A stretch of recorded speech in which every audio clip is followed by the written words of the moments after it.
നമസ്കാരം, അമൃതാണ്. അങ്ങനെ ഞാൻ വീണ്ടും നമ്മുടെ അൺബോക്സിങ് സ്റ്റുഡിയോ ഡ്രൈവറിനകം തന്നെ ആക്കിയിട്ടുണ്ട്.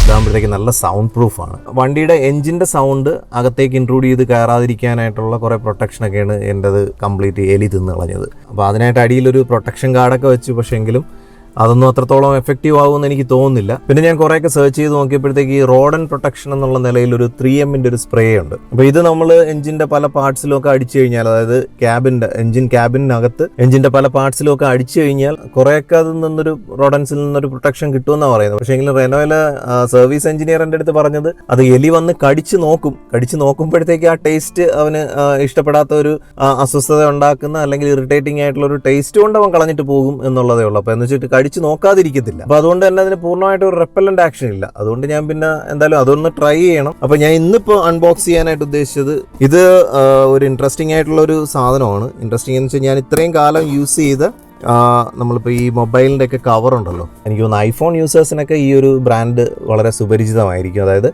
സ്പൈജൻ എന്ന് പറയുന്നത്. ഇതിപ്പോൾ ഇന്ത്യയിൽ ഒരു പ്രൊഡക്ഷൻ തുടങ്ങിയിട്ടുണ്ട് ഈ ഒരു കവർ. ഇതിൻ്റെ കവറിനുള്ള ഒരു പ്രത്യേകത എന്ന് പറഞ്ഞു കഴിഞ്ഞാൽ, പൊതുവേ ഈ ട്രാൻസ്പെറൻറ്റ് കവേഴ്സിൽ നല്ല ബ്രാൻഡായിട്ടുള്ളത് നമ്മുടെ നിൽക്കിൻ്റെതായിരുന്നു. നിൽക്കിൻ്റെ നല്ല കവറാണ്. പക്ഷേ എങ്കിലും നിൽക്കിൻ്റെ കവറിലും ഇതിപ്പോൾ ഞാൻ റെഡ്മിയിൽ യൂസ് ചെയ്യുന്ന നിൽക്കിൻ്റെ കവറാണ്. ഇതും ശ്രദ്ധിച്ചറിയാൻ നല്ല യെല്ലോയിഷ് കളറായി അങ്ങ് മാറും കുറച്ച് കഴിയുമ്പോൾ. അപ്പോൾ ഇതാണ് കുറച്ച് ലോങ് ലാസ്റ്റ് ചെയ്യുന്നതും കുറച്ച് ഡ്യൂറബിൾ ആയിട്ടുള്ള കവറും ഒക്കെയാണ്. സിലിക്കൺ കവറാണ്, പക്ഷേ എങ്കിലും നല്ല ഡ്യൂറബിൾ ആയിട്ടുള്ള ഒരു പ്രോഡക്റ്റ് ആണ്. പെട്ടെന്നൊന്നും കീറിപ്പോകത്തൊന്നുമില്ല. പിന്നെ ഒരു ഇതുള്ള ഷോക്കൊക്കെ റെസിസ്റ്റ് ചെയ്യത്തക്ക വിധത്തിലുള്ള ഒരു ബമ്പേഴ്സ് ഒക്കെ ഇതിന് കൊടുത്തിട്ടുണ്ട്. അതുകൊണ്ട് തന്നെ ഇതിപ്പോൾ ഒരുപാട് പ്രാവശ്യം ഈ ഫോൺ എൻ്റെ കയ്യിൽ നിന്ന് വീണു. പിന്നെ ഇതിലപ്പുറം ഇപ്പുറം ഒക്കെ ഗൊറില്ല ഗ്ലാസ് ഉണ്ട്.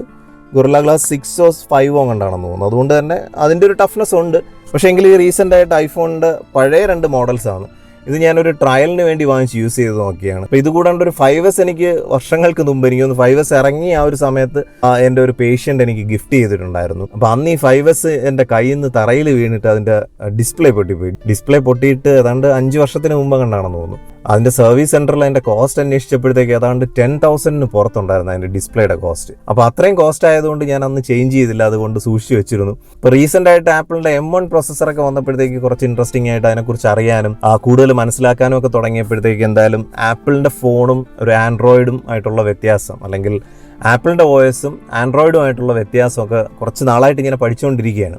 സാധാരണ എൻ്റെയൊക്കെ ഒരു സങ്കല്പത്തിൽ ഒരു ആപ്പിൾ യൂസർ എന്ന് പറഞ്ഞു കഴിഞ്ഞാൽ അതൊരു ഹൈ പ്രൊഫൈലിലുള്ള ആളുകൾ ഒക്കെയാണ് ആപ്പിൾ യൂസ് ചെയ്യുന്നത് എന്നുള്ളതാണ് നമ്മുടെയൊക്കെ ഒരു മൈൻഡ് സെറ്റ്. ഒരു ജനറൽ മൈൻഡ് സെറ്റ് ആണെന്നാണ് എൻ്റെ വിശ്വാസം. പിന്നെ ആപ്പിളിൻ്റെ പ്രൈസ് വെച്ച് നോക്കുമ്പോഴത്തേക്ക് നമ്മൾ ഇന്ത്യയിൽ വരുമ്പോഴത്തേക്ക് അത് ഭയങ്കര വിലയായി മാറും. ശരിക്കും ആപ്പിളിൻ്റെ ഒരു നോർമൽ നമ്മൾ സാംസങ്ങിൻ്റെ ഒക്കെ ഫോണിൻ്റെ പോലുള്ള റേറ്റ് തന്നെയാണ് അമേരിക്കയിൽ. കുറച്ചതിൻ്റെ ആ ഒരു ഡിസൈനിങ് സ്റ്റൈലിനും അല്ലെങ്കിൽ ആപ്പിളിൻ്റെ ഒരു യൂണിക്നെസ് കൊണ്ട് തന്നെ അമേരിക്കൻസിൻ്റെ ഫേവറേറ്റ് ആണ് ആപ്പിളിൻ്റെ ഏത് പ്രോഡക്റ്റും. അപ്പോൾ അതിൻ്റേതായിട്ടുള്ളൊരു കോസ്റ്റ് ഉണ്ടെന്നുള്ളതേ ഉള്ളൂ. പക്ഷേ എങ്കിലും മറ്റ് രാജ്യങ്ങളിലേക്ക് ഇത് വരുമ്പോഴത്തേക്ക് ഇതിൻ്റെ വാല്യൂ ആഡഡ് ടാക്സ് ആണ് ഇത്രയധികം കൂടി വരുന്നത്. അതുകൊണ്ടാണ് ഇത് നമുക്കൊക്കെ വളരെ ഹ്യൂജ് ആയിട്ടുള്ളൊരു ബേർഡൻ പോലെ ആപ്പിളിൻ്റെ പ്രോഡക്ട്സിൻ്റെ അടുത്ത് തോന്നുന്നത്. നമുക്കെന്ന് പറയുമ്പോൾ എന്നെ പോലുള്ള കാഴ്ചപ്പാടുള്ളവർക്ക്. അപ്പോൾ ആ ഒരു ടോപ്പിക്ക് നമുക്ക് വിശദമായിട്ട് സംസാരിക്കാം. നമുക്കിപ്പോൾ സ്പൈജൻ്റെ ഈ ഒരു റെഡ്മിക്കായിട്ടുള്ള കവർ അതൊന്ന് അൺബോക്സ് ചെയ്യാം.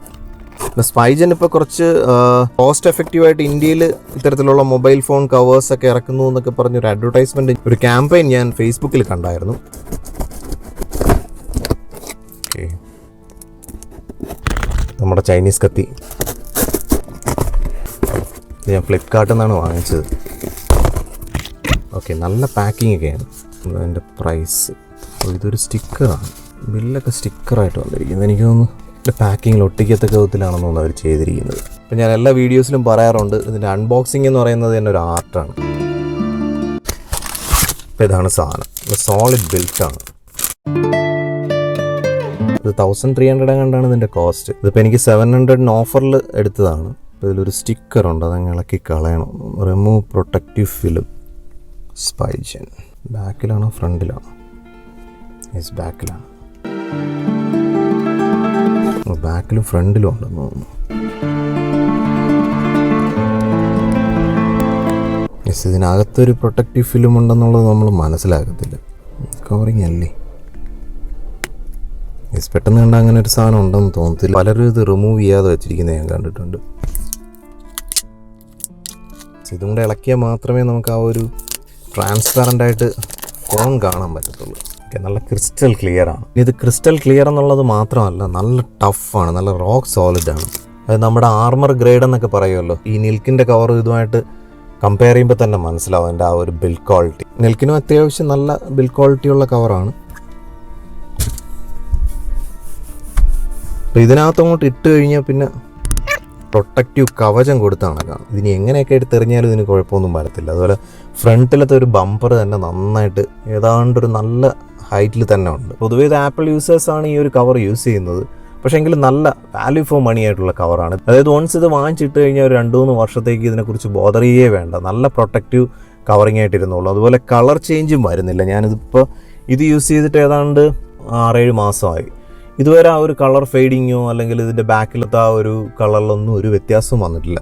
അപ്പോൾ അങ്ങനെയൊക്കെ നോക്കുമ്പോൾ ഇതൊരു വർത്ത് പ്രോഡക്റ്റ് ആയിട്ട് എനിക്ക് തോന്നുന്നു. അപ്പോൾ ഇതിൻ്റെ ഒരു യൂസർ ഫീഡ്ബാക്കും കൂടെയാണ് ഞാൻ ഈ പറയുന്നത്. കാരണം ഇത് യൂസ് ചെയ്ത ആ ഒരു എക്സ്പീരിയൻസ് വെച്ചുകൊണ്ടാണ് ഞാൻ ഇതൊന്നും കൂടെ വീണ്ടും വാങ്ങിച്ചത്. അപ്പോൾ ഇതെൻ്റെ ഫേവറേറ്റ് ഫോണാണ്. അതായത് ഇതുവരെ ഞാൻ യൂസ് ചെയ്തതിൽ ഏറ്റവും സ്പെഷ്യൽ ആയിട്ടുള്ളൊരു ഫോണാണ്. അതായത് നമ്മൾ ഈ ഫോണൊക്കെ യൂസ് ചെയ്യുന്ന സമയത്ത് പൊതുവെ 200 ഗ്രാമിൽ കൂടുതൽ, പ്രത്യേകിച്ച് ഈ 2 ഫോണൊക്കെ യൂസ് ചെയ്യുമ്പോൾ ഞാൻ 2 ഫോൺ യൂസ് ചെയ്യാറുണ്ട്. അപ്പോൾ ഈ 2 ഫോൺ യൂസ് ചെയ്യുമ്പോഴാണ് നമ്മൾ ഈ ഫോണിൻ്റെ ഒരു ബുദ്ധിമുട്ട് തിരിച്ചറിയുന്നത്. അതായത് ഏതാണ്ട് ഇതിന് ഒരു 184 ഗ്രാംസ് വെയിറ്റ് ഉണ്ട്. അപ്പോൾ ഈ 184 ഗ്രാംസ് വെയിറ്റ് ഉള്ള ഒരു സാധനം നമ്മൾ കയ്യിലിങ്ങനെ കുറച്ച് നേരം ഹോൾഡ് ചെയ്ത് കഴിഞ്ഞാൽ നമ്മൾ ആ ഒരു നോക്കാനുള്ളൊരു ത്രില്ലും ഉണ്ട്, ഫോൺ ചെക്ക് ചെയ്ത് നോക്കാനുള്ളൊരു ത്രില്ലും ഉണ്ട്, അല്ലെങ്കിൽ ഫേസ്ബുക്കൊക്കെ സോഷ്യൽ മീഡിയ ആക്സസ് ചെയ്യാനായിരുന്നാലും അല്ലെങ്കിൽ വീഡിയോസ് ഇപ്പോൾ റീൽസാണ് നമ്മുടെയൊക്കെ ഫേവറേറ്റ്. അപ്പോൾ ഇതൊക്കെ ആക്സസ് ചെയ്യാനായിട്ട് നമ്മളിങ്ങനെ കണ്ടുകൊണ്ടിരിക്കുമ്പോഴത്തേക്കൊരു 200 ഗ്രാം സാധനമാണ്, ഒരു 200 ഗ്രാമാണ് നമ്മുടെ കയ്യിൽ കോൺസ്റ്റൻ്റ് ആയിട്ട് ഇങ്ങനെ ഇരിക്കുന്നത്. അപ്പോൾ അതിൻ്റേതായിട്ടുള്ളൊരു ബുദ്ധിമുട്ട് നമ്മുടെ ഈ സെർവിക്കൽ പെയിനായിട്ട് പലർക്കും ഫീൽ ചെയ്യാറ്. എനിക്കത് നല്ലതായിട്ട് ഫീൽ ചെയ്യാറുണ്ട്. പിന്നീടാണ് ഞാനത് ശ്രദ്ധിച്ചപ്പോഴത്തേക്ക് ഇത്രയും വെയിറ്റ് ഉള്ള ഫോൺ 2 കയ്യിൽ വെച്ചിരിക്കുക.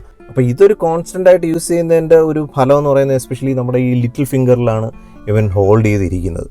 അപ്പോൾ അത് കുറച്ച് കഴിയുമ്പോഴത്തേക്ക് ഈ വിരൽ ഇങ്ങനെ കയ്യിൽ നിന്ന് ഒരു ഒരു ഗ്യാപ്പ്, ഈ സിഗരറ്റ് വലിക്കുന്നവരുടെ വിരലിൻ്റെ ഇടയിൽ ഒരു ഗ്യാപ്പ് വരുന്നത് പോലെ നമ്മുടെ കൈ, ഇതിപ്പോൾ എൻ്റെ കൈ ഇങ്ങനെ ഇരിക്കത്തുള്ളൂ. അങ്ങനെ ഒരു തരം ചെറിയൊരു പാരാലിസിസ് പോലെ ആയ ഒരു അവസ്ഥയാണ്, ഒരു സ്റ്റിഫ്നെസ് കയ്യിൽ വരുന്നുണ്ട്.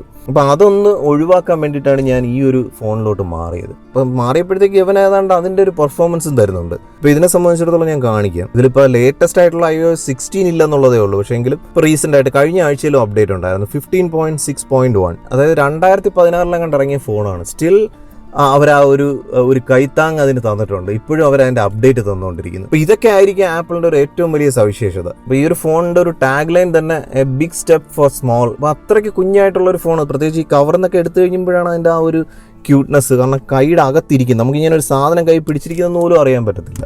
ഇങ്ങനെ ഇരിക്കും, കൈക്ക് അകത്ത് ഒതുങ്ങിയിരിക്കും. അപ്പോൾ എനിക്ക് തോന്നുന്നു ഈ ഒരു ഫോണിൽ നിന്ന് ഇൻസ്പയർ ആയിട്ട്, അല്ലെങ്കിൽ ഇതിൻ്റെ ഒരു ഡിസൈനും ഇതിൻ്റെ ഒരു എർഗണോമി, നമുക്ക് ഹോൾഡ് ചെയ്യാനുള്ള ഒരു എർഗണോമി കണ്ടിട്ടായിരിക്കണം അവരിപ്പോൾ ലേറ്റസ്റ്റ് ആയിട്ടുള്ള 12-ലും 13-ലും അതുപോലെ ഇനി വരാനിരിക്കുന്ന 14-ലും ഒക്കെ ഈ ഒരു ഡിസൈനാണ്. അതായത് ഒരു സ്ലേറ്റ് ഡിസൈൻ എന്നൊക്കെ നമുക്ക് പറയാം. അപ്പോൾ അത്ര നല്ല എർഗണോമിക്കലി ഹോൾഡ് ചെയ്യാൻ പറ്റുന്ന ഒരു ഡിസൈനാണ്. അപ്പോൾ എന്തായാലും സ്പൈജനിൽ നിന്ന് ചാടി നമ്മൾ ആപ്പിളിൻ്റെ കുറച്ച് കാര്യങ്ങളിലോട്ടൊക്കെ പോയി. അപ്പോൾ എന്തായാലും ഡീറ്റെയിൽഡ് ആയിട്ട് ഒരു ആപ്പിൾ ഫോണാണോ യൂസർ ഫ്രണ്ട്ലി അതോ ഒരു ആൻഡ്രോയിഡ് ഫോണാണോ യൂസർ ഫ്രണ്ട്ലി എന്ന് ഇതുവരെ ഞാൻ യൂസ് ചെയ്ത എൻ്റെ ഒരു എക്സ്പീരിയൻസിൽ എന്തൊക്കെ കാര്യങ്ങൾ ഞാൻ മനസ്സിലാക്കി, അത് ടെക്നിക്കൽ സൈഡിലായിരുന്നാലും ഒരു യൂസർ ഫ്രണ്ട്ലിനെസ് നോക്കുമ്പോഴായിരുന്നാലും അതിൻ്റെ വ്യത്യാസം എന്തൊക്കെയാണെന്നുള്ളത്. പ്രത്യേകിച്ച് ഇത്തരം ഫോൺസൊക്കെ നമുക്കൊരു മാക്സിമം ഒരു 8,000 ബഡ്ജറ്റിലൊക്കെ ഇപ്പോൾ കിട്ടും. പ്രത്യേകിച്ച് ഞാൻ തന്നെ ഈ പഴയ ഫോൺസൊക്കെ വാങ്ങിക്കാൻ കാരണം ഞാനൊരു ലേറ്റസ്റ്റ് ആയിട്ടുള്ള ഇപ്പോൾ 3rd ജനറേഷൻ SE വാങ്ങാമെന്ന് വിചാരിച്ചു. അപ്പോൾ അതിന് ഏതാണ്ട് 34 സംതിങ് കോസ്റ്റ് ഉണ്ട്. അപ്പോൾ അത് വെച്ച് നോക്കിയപ്പോഴത്തേക്ക് ഇത് ഹോൾസെയിലായിട്ട് ഡീൽ ചെയ്യുന്ന ഒരു പാർട്ടി എൻ്റെ അടുത്ത് കണക്ട് ചെയ്തു. അത് പഴയ ഫോണാണെന്നുണ്ടെങ്കിലും ഇത് അധികം യൂസ് ചെയ്ത ഫോണുകളല്ല. കാരണം ഇതിൽ സ്ക്രാച്ച് ഒന്നുമില്ല, അവരെടുക്കുന്നതേ അങ്ങനെയാണ്.